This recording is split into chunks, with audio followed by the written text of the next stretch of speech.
अलीकडच्या काळात लोकांना जणू सोशल मीडियाचे व्यसनच लागलंय, ज्यामुळे आजकाल प्रत्येकाला सोशल मीडिया क्रिएटर बनायचंय। वेगवेगळ्या प्रकारचे वेगवेगळ्या तऱ्हेचे व्हिडिओ सोशल मीडियावर व्हायरल होताना दिसतात आणि आता मीरा रोडच्या न्यायनगर मधून असाच एक व्हिडिओ व्हायरल होताना दिसतोय। हा व्हिडिओ नेमका काय आहे ते आधी आपण पाहूयात।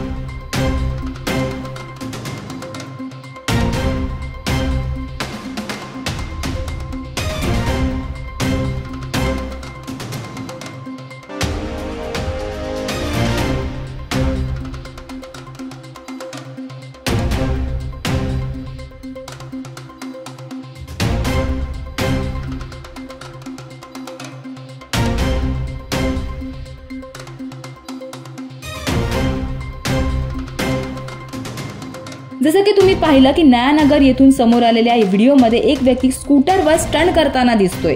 या व्हिडिओमध्ये स्टंटमॅन भर रस्त्यात आजूबाजूने जाणाऱ्या लोकांची आणि वाहनांची पर्वा न करता सोशल मीडियावर व्हायरल होण्याच्या उद्देशाने स्कूटर उलटी चालवताना दिसतोय। याशिवाय संबंधित रस्त्यावर पोलिसांची नाकाबंदी असल्याचे देखील दिसून येत आहे। तसेच अनेक लोक या व्हिडिओत स्टंटमॅनला आश्चर्यचकित होऊन पाहताना दिसतात, तर अनेक लोक त्याचा व्हिडिओ बनवतानाही दिसतात। अलीकडच्या काळात सोशल मीडियावर अशा प्रकारचे व्हिडिओ मोठ्या प्रमाणात वाढले आहेत। या व्हिडिओंमुळे लोक सोशल मीडियावर व्हायरल तर होतात, पण काही वेळा या व्हिडिओंपायी त्यांना आपला जीव देखील गमवावा लागतो। आता व्हायरल झालेल्या या व्हिडिओवर पोलीस काही कारवाई करतात का हे पाहणं नक्कीच महत्त्वाचं ठरणार आहे। व्हायरल झालेल्या या व्हिडिओबद्दल तुम्हाला काय वाटतं ते आम्हाला कमेंट करून नक्की कळवा आणि अशाच व्हिडिओसाठी पाहत रहा MB लाईव्ह मराठी।